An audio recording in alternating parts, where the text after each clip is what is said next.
everyone, and welcome to episode 4 of You Have the Power To podcast. I am so excited and grateful you joined me today. My name is Melinda Van Fleet, and I'm a certified life and business coach, mentor, business consultant, freelance writer, and small business owner with my husband, Good Karma Sport Fishing, which is coaching, consulting, and fishing for 11 years now. So welcome. So I am having so much fun with this podcast. And I had a thought. I'm like, you know what? I'm going to record a bunch of episodes and put them out there just so people can kind of get the vibe and get into all the different topics that are coming through me in terms of taking your power back and owning your power and understanding that you have the power too. So one of the topics that came to me when I was moving was about my vision board. And I have had a vision board for a very long time. I updated it a few years ago, and I actually was going back through the Good Karma Success Coach podcast to see when was the last time I talked about having a vision board, because I have talked about having a vision board several times on that podcast, and all those podcast episodes are still alive, so that's why I'm going to be referring back to them here and there, that and Crush It in Sales if something is relevant. And episode 190, which was from April 24th, was how to best create and utilize your vision board. So you can tell I've been doing a vision board, and if you know me, you know I'm going to be 52 in April. So when I think back on my life, I actually was quote unquote vision boarding back when I was like in high school, even probably sooner, because I was always obsessed with magazines, and I would rip out things that I desired or, I wanted, and I'd put them in a folder. And this was way before the internet. So, most kids, unless your parents were spiritual, you didn't know what a vision board was. That wasn't like a concept. It wasn't something that you really even ever thought about. You just kind of picked out your favorite things and, put them on your wall or a bulletin board, or in my case, I put in a folder. So I had all these things in a folder since like I was younger, and I actually still have that folder. And I think I've mentioned that before in a podcast, but what ended up happening when I was moving was I had to take down my vision board. I had to actually pull it apart. I had to take all the pictures off, and I ended up putting them in a folder. And quite frankly, the vision board was a little dusty.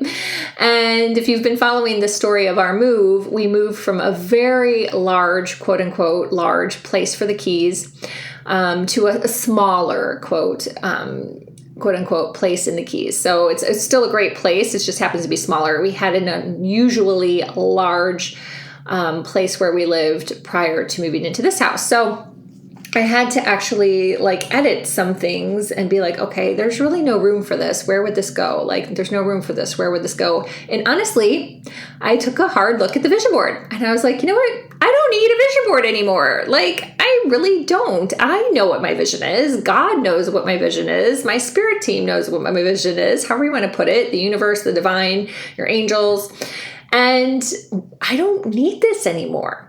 Because if you really know anything about manifestation, you just have to ask once and let it go. And that's actually when it happens faster, is when you ask once, you surrender, you don't think about it anymore, and you just take the work and be in the being and do the thing.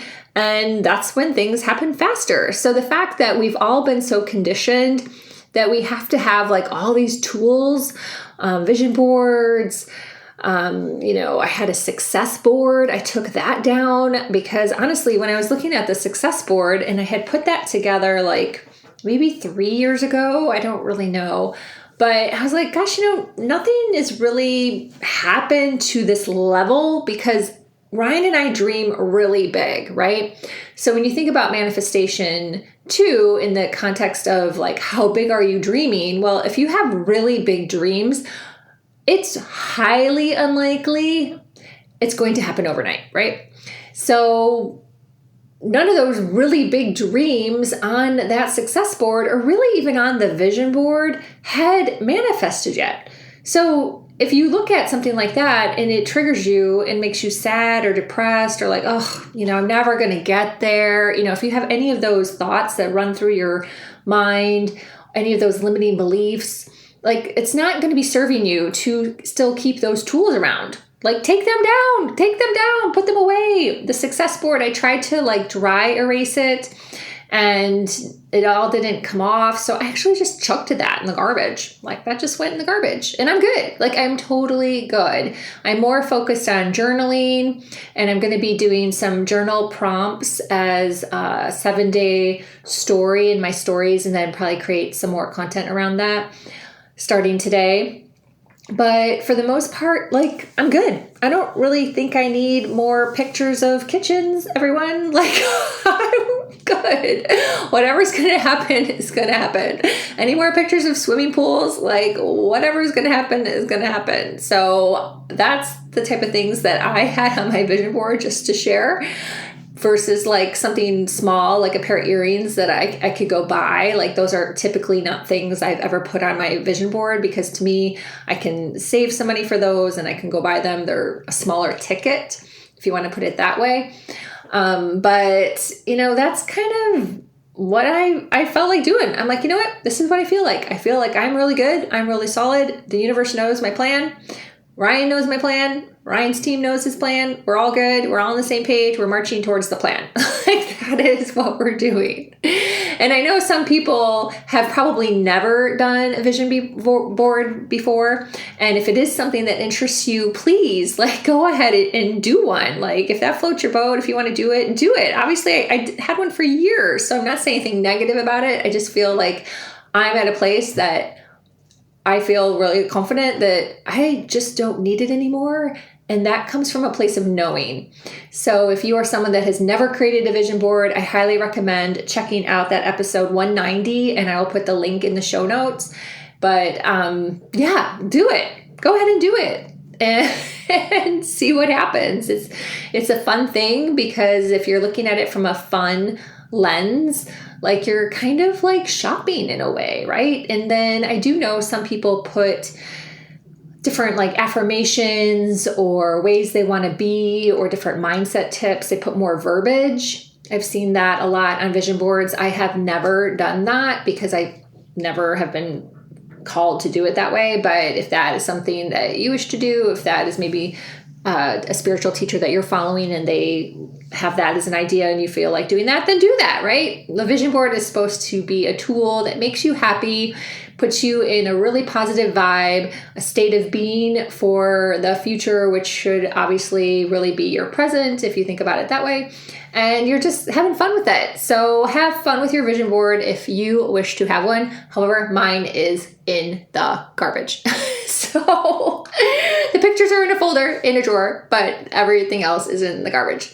So until next podcast, which will be episode 5, I hope you like this podcast. I would love to hear from you. Please check out the other ones, episode 1, 2, and 3, especially episode 3. I loved recording that one about having belief in yourself. And Ryan was on it just a little bit to share his insight. And that's just kind of a new way that we're going to podcast together a little bit more, where he's not necessarily telling long fishing stories. He's just kind of sharing more business tips and insight and mindset tips. So check that out because that was really fun to record. And that's all I got. So follow me on Facebook, LinkedIn, Instagram, Twitter. If you're interested in one-on-one coaching or a business audit, feel free to email me at melinda@melindavanfleet.com or check out my website, which is melindavanfleet.com. And until next week, thank you so much for listening. Please share this podcast, and I hope it helps you take your power back. Bye.